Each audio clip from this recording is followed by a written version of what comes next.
Assalamualaikum warahmatullahi wabarakatuh. Kami dari kelompok 2 Bank dan Lembaga Keuangan lain ingin mempresentasikan hasil diskusi kami yang beranggotakan Diwangka Nahang Dimawaka, Anissa Cahyalinggbudi, dan Afifah Dwiyani.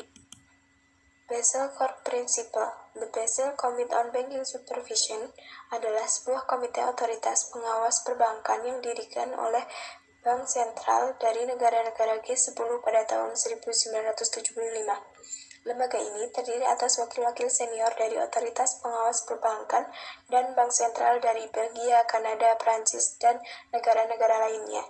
Lembaga ini biasanya bertemu di Bank for International Settlement di kota Basel, Swiss, yang juga merupakan lokasi sekretariat tetapnya.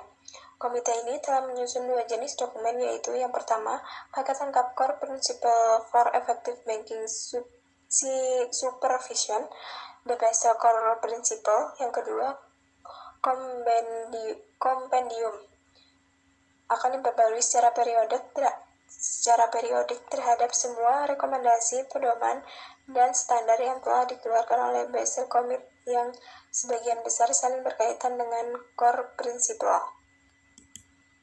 Prinsip The Basel Core Principle meliputi inti yang pertama, prasyarat pengawasan perbankan yang efektif, yang kedua, perizinan dan struktur, yang ketiga, peraturan dan persyaratan kehati-hatian, yang keempat, metode pengawasan perbankan berkelanjutan, yang kelima, peraturan informasi, yang keenam, kewenangan formal pengawas, dan yang ketujuh adalah perbankan antar negara. Definisi arsitektur perbankan Indonesia. Arsitektur perbankan Indonesia merupakan suatu kerangka dasar pengembangan sistem perbankan Indonesia yang bersifat menyeluruh untuk rentang waktu 5 tahun sampai 10 tahun ke depan. Visi arsitektur perbankan Indonesia yang pertama, menciptakan sistem perbankan yang kuat, sehat, dan efisien. Yang kedua, menciptakan kestabilan sistem keuangan, dan yang ketiga adalah mendorong pertumbuhan ekonomi nasional. 6. Pilar arsitektur perbankan Indonesia. 1. Menciptakan struktur perbankan domestik yang sehat, yang mampu memenuhi kebutuhan masyarakat dan mendorong pembangunan ekonomi nasional yang berkesinambungan. 2. Menciptakan sistem pengaturan dan pengawasan bank yang efektif dan mengacu pada standar internasional. 3. Menciptakan industri perbankan yang kuat dan memiliki daya saing yang tinggi serta memiliki ketahanan dalam menghadapi resiko. 4. Menciptakan good corporate governance dalam rangka memperkuat kondisi internal perbankan nasional. 5. Mewujudkan infrastruktur yang lengkap untuk mendukung terciptanya industri perbankan yang sehat. 6. Mewujudkan pemberdaya dan perlindungan konsumen jasa perbankan.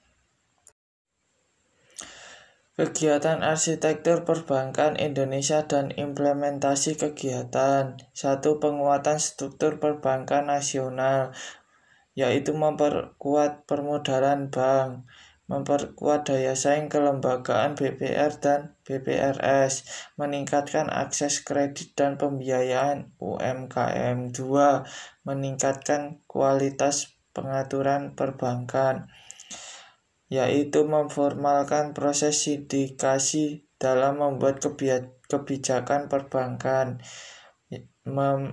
implementasi secara bertahap internasional best practices. 3. Meningkatkan fungsi pengawasan, yaitu meningkatkan koordinasi dengan lembaga pengawas lain, memperlakukan reorganisasi sektor perbankan di Indonesia, menyempurnakan infrastruktur pendukung pengawasan bank, menyempurnakan implementasi sistem pengawasan berbasis resiko, meningkatkan efektivitas enforcement.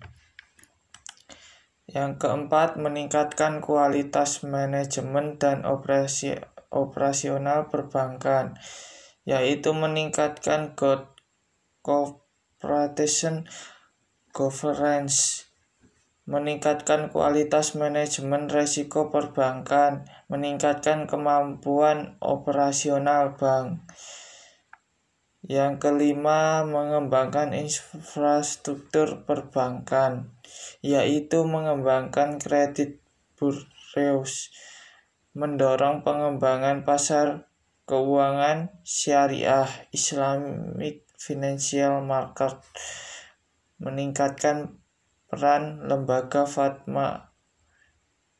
fatwa syariah dan lembaga arbitrase syariah. Yang keenam, meningkatkan perlindungan nasabah, yaitu menyusun standar mekanisme pengaduan nasabah, membentuk lembaga mediasi independen, menyusun transparansi informasi produk, mempromosikan edukasi untuk nasabah. Basel II,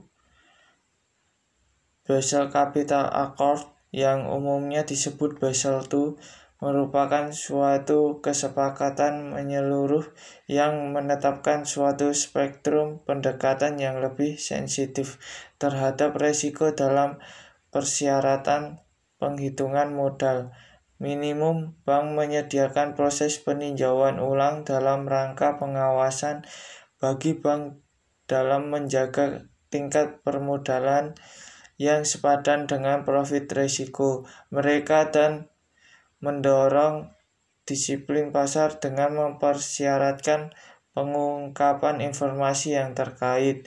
3 pilar Basel II.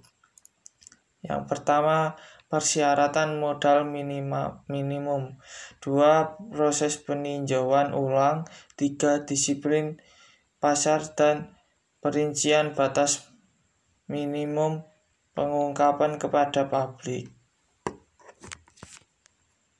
Stabilitas sistem keuangan. Stabilitas sistem keuangan adalah upaya yang dilakukan saat suatu sistem keuangan memasuki tahap tidak adil. Suatu sistem keuangan dikatakan tidak stabil adalah pada saat sistem tersebut telah membahayakan dan menghambat kegiatan ekonomi. Dampak ketidakstabilan sistem keuangan. 1. Kebijakan moneter menjadi tidak efektif karena transmisi kebijakan moneter tidak berfungsi secara normal. 2. Pertumbuhan ekonomi dapat terhambat karena fungsi intermediasi tidak dapat berjalan dengan baik dalam mengalokasikan dana. 3. Kesulitan likuiditas karena kepanikan masyarakat. 4. Biaya penyelamatan yang sangat mahal jika terjadi krisis yang bersifat sistematis. Peran Bank Indonesia dalam stabilitas keuangan. 1. Menjaga stabilitas moneter antara lain melalui instrumen suku bunga dalam operasi pasar terbuka. 2. Menciptakan kinerja lembaga keuangan yang sehat khususnya perbankan. 3. Mengatur dan menjaga kelancaran sistem pembayaran. 4. Melakukan pemantauan terhadap kerentanan sektor keuangan dan mendeteksi potensi kejutan yang berdampak pada stabilitas sistem keuangan. 5. Menjadi jaring pengaman sistem keuangan melalui fungsi bank sentral. Berikut adalah 9 kasus perbankan pada kuartal pertama yang dihimpun oleh Strategi Indonesia melalui Badan Reserse Kriminal Mabes Polri. 1. Pembobolan kantor kas Bank Rakyat Indonesia atau BRI Tamimi Square melibatkan supervisor kantor kas tersebut dibentuk 4 tersangka dari luar bank. Modusnya membuka rekening atas nama tersangka di luar bank. Uang ditransfer ke rekening tersebut sebesar 6 juta dolar Amerika Serikat. Kemudian uang ditukar dengan dolar hitam atau dolar Amerika Serikat palsu berwarna hitam menjadi 60 juta dolar Amerika Serikat. 2. Pemberian kredit dengan dokumen dan jaminan fiktif pada Bank Internasional Indonesia atau BII pada 31 Januari 2011 melibatkan akun officer BII Cabang Pangeran Jayakarta. total kerugian 3,6 miliar. 3. Pencairan deposito dan melarikan pembobolan tabungan nasabah Bank Mandiri melibatkan 5 tersangka, salah satunya customer service bank tersebut. Modusnya memalsukan tanda tangan di slip penarikan, kemudian ditransfer ke rekening tersebut. Kasus yang dilaporkan 1 Februari 2011 dengan nilai kerugian 18 miliar. 4. Bank Negara Indonesia atau BNI Cabang Margonda Depok. Tersangka seorang wakil pimpinan BNI cabang tersebut. Modusnya tersangka mengirim berita telex palsu berisi perintah memindahkan slip surat keputusan kredit dengan membuka rekening peminjaman modal kerja. 5. Pencairan deposito 6 miliar milik nasabah oleh pengurus BPR tanpa sepengetahuan pemiliknya di BPR Pundi Arta Sejahtera, Bekasi, Jawa Barat. Pada saat jatuh tempo deposito itu tidak ada dana. Kasus ini melibatkan Direktur Utama BPR, 2 komisaris utama, dan seorang pelaku pada luar bank. 6. Pada 9 Maret terjadi pada Bank Danamon. Modusnya hal letter Bank Danamon cabang Menara. Bank Danamon menarik uang kas nasabah berulang-ulang sebesar 1,9 miliar dan 110.000 dolar Amerika Serikat. 7. Penggelapan dana nasabah yang dilakukan Kepala Koperasi Panin Bank Cabang Metro Sunter dengan mengalirkan dana ke rekening pribadi. Kerugian bank 2,5 miliar. 8.